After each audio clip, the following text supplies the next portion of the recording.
Hello and welcome to Run Testers. My name's Nick and this is our first run review of the Adidas Adios 8.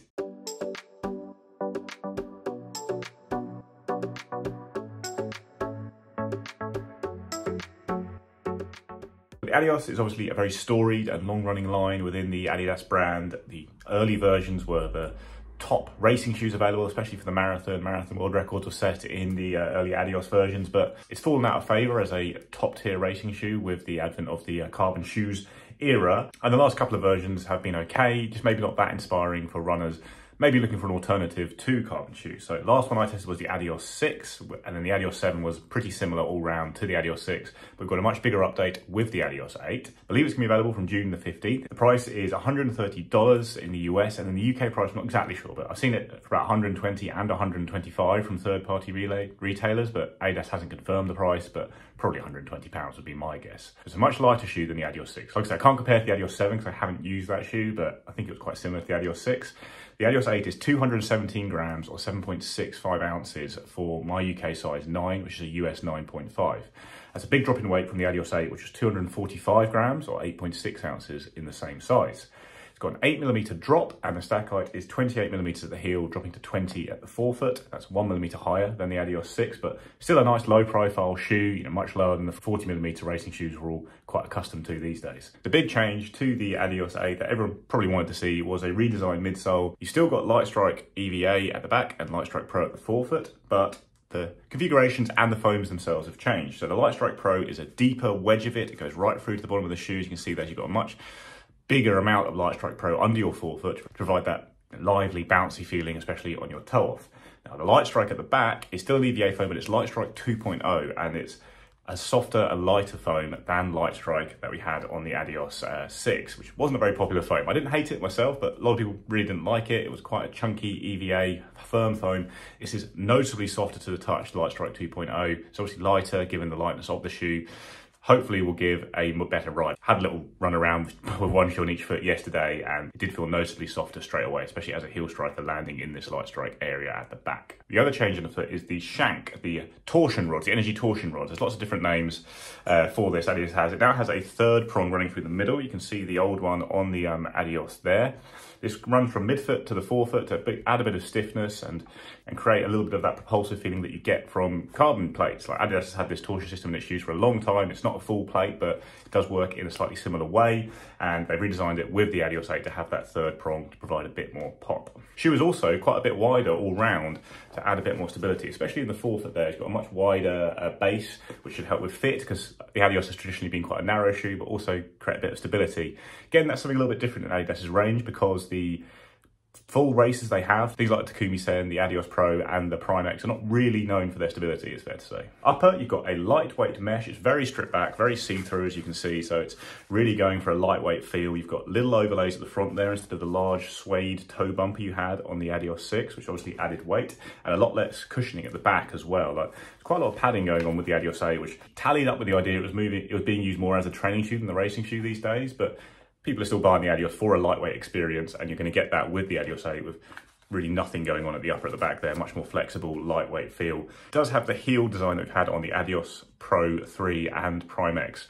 On the Prime X, that ripped my heel to shreds, so I'm really hoping that's not going to happen with this shoe. Outsole is continental rubber. You've got nice coverage on the forefoot, 2 strips of rubber at the back, not too much exposed foam there, and with the torsion rods also visible there in the middle. It's obviously going to provide great grip. Continental rubber outsoles are always very good, but should be a nice durable shoe, and that's what you want from this, because although it is obviously a lightweight, stripped back shoe, built for running fast, most people these days are probably using this as a trainer racer or a fast trainer rather than a racing shoe because of the carbon shoes out there that just give that little bit higher level of performance.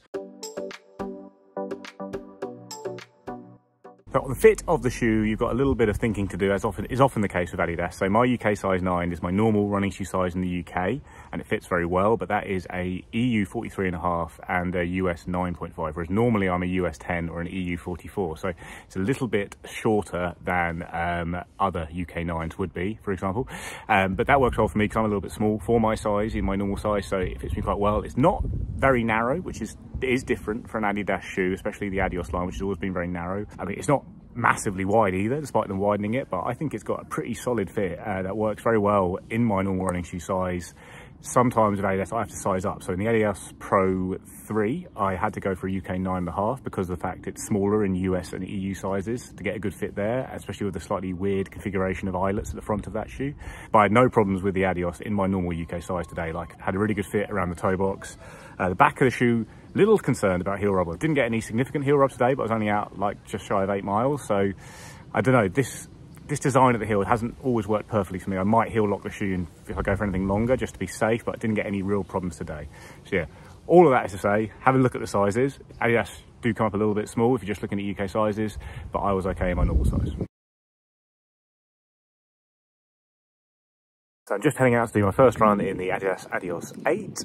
Looking forward to it. Got a steady 5 miler on the plan. So it's a run I'll probably do mostly to feel or heart rate, and it's a little bit less than like threshold or tempo effort. So I'll run a little warm up to get to a slightly quieter, flat section of road near me, and then run 5 miles, like I say, mostly on feel, but it should be like sub 6 minute miling. So a good test of these shoes at a decent pace over a sustained distance, and then jog back home. So yeah, looking forward to giving the shoes a go. They feel really good on the foot, very light, certainly a little bit softer and smoother than before.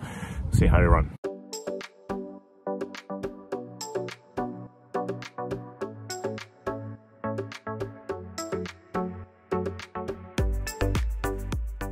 So just back from the run now, which was a very pleasant experience out in the sun.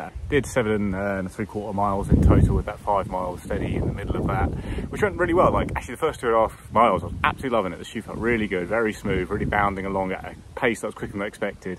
Started to get a little bit suspicious, and I was doing an out and back route, turned around and there was the headwind. So the second half of the run was into a headwind, so just slowed down a little bit to try and not let the heart rate start rising too high for what was a steady run. But overall pace really good, ran like a 29 low for the 5 miles, and the shoe felt great underfoot. It really was noticeably softer and smoother than the Adios 6 for me. Felt that you get just a nicer contact with the ground all around. I think maybe the change in outsole has changed that as well. We've got that smoother rubber rather than those little strips, which sometimes felt a bit hard and slappy sometimes, especially as a heel striker snapping through on it. The ride is still more of a snappy ride than a very smooth, bouncy one than you get from some shoes. Things like the Saucony Endorphin Speed or the Asics Magic Speed, they're more smooth rolling shoes. This has more of a snap to it. It's probably more akin to something like the Puma DV8 Nitro 2, the training partner shoe from Puma. But it's actually lighter than those shoes as well, and that really helps someone like me, shuffly, high cadence runner. It's nice to be able to pick up the feet nice and lightly if you're on runs like that today. So yeah, I really liked it. It's got a softer feel. It feels deeper at the forefoot in general. I know the stack hasn't changed that much, but there's more Lightstrike Pro, and it feels there's more depth to that foam there, slightly more boom to the toe off as well. So all round, a really nice little update, it feels like, from that first run today. Felt quite comfortable as well on the easy sections. Gonna go and change up and have a little bit more of a think about the shoe for an early verdict on it, but yeah, really enjoyed that first run for sure. Looking forward to getting out in it again. A really positive first impression of the Adios 8 here. I think Adidas has made the changes that were very much needed to the shoe, and it really was a fun run in it today. It felt fast, light, reasonably cushioned and comfortable as well. I think it's a shoe that will tackle a variety of runs quite well. We'll see that for our full review, of course.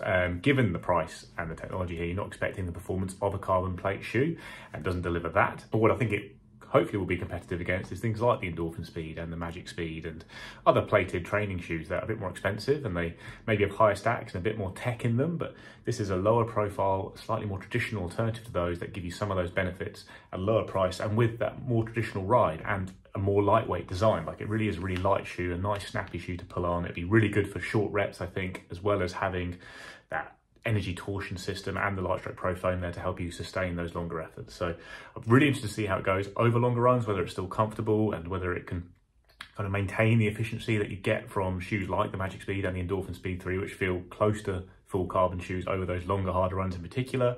But yeah, like I say, I'm really looking forward to getting out on the shoe again. I think it's a nice update. It's also made me quite excited for the Boston update, which I'm looking forward to trying soon, hopefully. As an indication of Adidas is kind of moving the right way with its shoes. I think this Lightstrike 2.0 foam is considerably softer and better, especially if you're a heel striker like myself. And while I did quite like the Adios 6, I think the ride of the shoe has definitely improved with the Adios 8. Loads more testing to come, obviously, before our full review though.